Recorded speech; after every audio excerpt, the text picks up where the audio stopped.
Assalamualaikum warahmatullahi wabarakatuh, teman-teman semua. Sehat alhamdulillah ya. Kita masih diberikan nikmat yang sangat luar biasa sehingga kita bisa kembali belajar.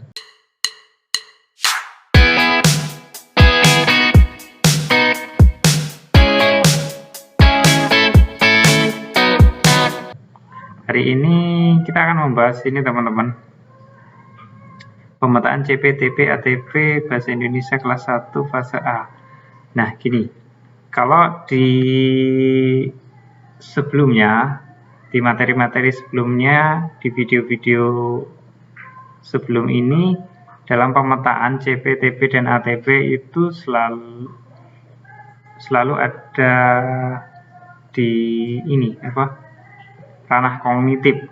Di video yang pemetaan penjas itu kelas itu ada C1, C2, C3, C4, C5, C6, dan untuk ranah kognitif ya kita sudah bahas di video yang membahas tentang ranah kognitif dan yang atau biasa kita sebut dengan taksonomi Bloom. Nah, kali ini di di pemetaan CP, TP, ATP ini ya kurang lebih sama, ada C1, C2 yaitu ranah kognitifnya. Contohnya di pas perumusan tujuan pembelajaran dan alur tujuan pembelajaran kelas 1, 1.2 peserta didik mampu mengetahui dan mengulang C1 pesan lisan dan informasi yang didengarkan. Ini C1. Nah, ini yang di kelas 2.2 peserta didik mampu memahami. Ini C2, ranah kognitif, pesan lisan dan informasi yang didengarkan. Nah, ini untuk ranah kognitifnya yang sudah kita jelaskan di video sebelumnya dan sudah ada di pemetaan PJOK. Nah, yang belum ini seperti ini. Yang fase A kelas 1, 1.6 peserta didik mampu berbicara P3. Ini dikasih warna ungu, berbicara P3 gitu. Pada topik yang dikenali dengan santun dan menggunakan intonasi sesuai dengan konteks yang sedang dibicarakan. Terus yang kelas 2-nya ini contohnya 1.7 peserta didik mampu berbicara, ini masuk kategori P3 pada topik berbicara itu P3. Nah, ini contoh yang kelas 1 lagi, peserta didik mampu mengungkapkan sesuatu gagasan, ini ranah kognitifnya C3 secara lisan dengan gambar dan ilustrasi, ini masuk di P1.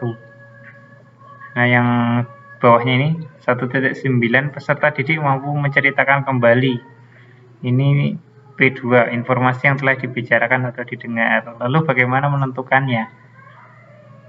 Untuk P1, P2, P3. Nah, ini dia. Jadi ini adalah kata kerja untuk ranah psikomotor. Yaitu ada 3, P1, P2, P3, P4. Nah, ini contoh-contohnya teman-teman. Di sini kan nah ini dia. Saya bedakan warnanya biar lebih gampang untuk mengamati. Nah, ini peniruan P1 ya. Jadi P1 itu adalah peniruan. Jadi kata-kata yang ada dalam peniruan itu ini seperti yang dicantumkan di bawah ini ya. Yaitu mengaktifkan, menyesuaikan, menggabungkan, melamar, mengatur, mengumpulkan, menimbang, memperkecil, membangun, mengubah, membersihkan, memposisikan, mengkonstruksi. Nah, yang P2 adalah manipulasi. Kata-kata yang digunakan itu mengoreksi, mendemonstrasikan, merancang, memilah, melatih, memperbaiki, mengidentifikasikan, mengisi, menempatkan, membuat, memanipulasi, mereparasi, mencampur. Nah, baru selanjutnya adalah P3,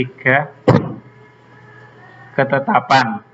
Itu kata-katanya adalah yang berhubungan dengan ketetapan itu adalah mengalihkan, menggantikan, memutar, mengirim, memindahkan, mendorong, menarik, memproduksi, mencampur, mengoperasikan, mengemas, dan membungkus. Nah, baru yang terakhir ini adalah artikulasi, yaitu P4-nya. Itu kata-kata yang biasanya digunakan dalam hal ini: menimbang, mempertajam, membentuk, memadamkan, menggunakan, memulai, menyetir, menjelaskan, menempel, mensketsa, dan mendengarkan. Nah, jadi ini penjelasannya teman, dan juga contoh kata-kata kerja psikomotor.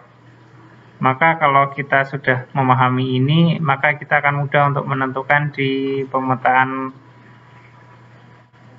CP, TP, ATP yang untuk kelas 1, yang dimana sangat berperan psikomotor anak. Ini contohnya yang 2.11, peserta didik mampu menunjukkan keterampilan, ya, menunjukkan keterampilan menulis awal yang benar. Ini P3. Sama dengan halnya ranah kognitif. Jadi teman-teman ini kalau sudah memahami peniruan, manipulasi, ketetapan, dan juga artikulasi, teman-teman sudah nggak perlu melihat contoh kata-kata kerja ranah psikomotor. Dan kata-kata yang ada di sini tidak membatasi kata-kata sebelumnya dan sesudahnya. Artinya sebenarnya masih banyak kata-kata.